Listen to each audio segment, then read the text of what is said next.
இளைஞரணி மாவட்ட அமைப்பாளர்களே, துணை அமைப்பாளர்களே, உங்கள் தோளோடு தோள் நின்று வலிமை சேர்க்கின்ற இந்த இளைஞர் அணியினுடைய மாநில நிர்வாகிகளே, இவ்வளவு பெரிய எழுச்சி மிக மாநாட்டிற்கு வருகை தந்திருக்கின்ற கழகத்துடைய இளைஞரணி தம்பிமார்களே, அத்தனை பேருக்கும் என்னுடைய நன்றி கலந்த வணக்கத்தை தெரிவித்துக் கொள்கின்றேன்.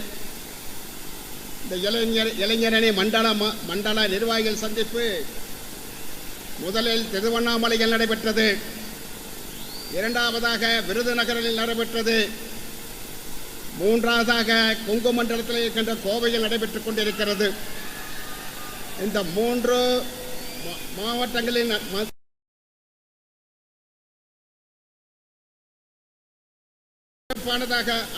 அமைந்தது என்பதை நாம் அறிந்திருக்கின்றோம்.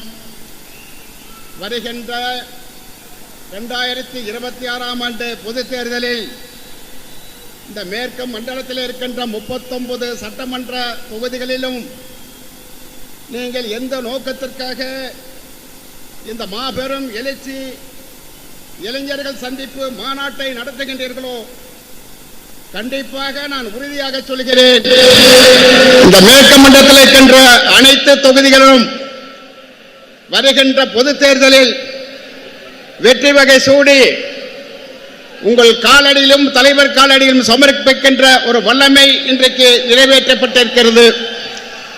ஆகவே வருகை தந்திருக்கின்ற கழகத்துடைய ஆடலர்களே, இளைஞரணி தம்பிமார்களே, நம்முடைய குறிக்கோள் லட்சியம் 26ஆம் ஆண்டு நடைபெறுகின்ற பொது தேர்தலில் இந்த மேற்கு மண்டலம் கண்டிப்பாக உறுதியாக நம்முடைய இலக்கினை எட்டிட வேண்டும் என்று உங்களை எல்லாம் அன்போடு கேட்டு இந்த நல்ல வாய்ப்புக்கு மீண்டும் ஒரு முறை நன்றி கூறி விடைபெறுகிறேன். நன்றி, வணக்கம்.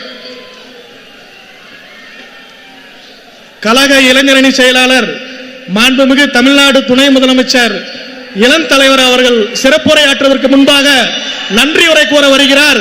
இளைஞர் அணியின் மாநில துணை செயலாளர் நாடாளுமன்ற உறுப்பினர் அண்ணன் கே. பிரகாஷ் அவர்கள்.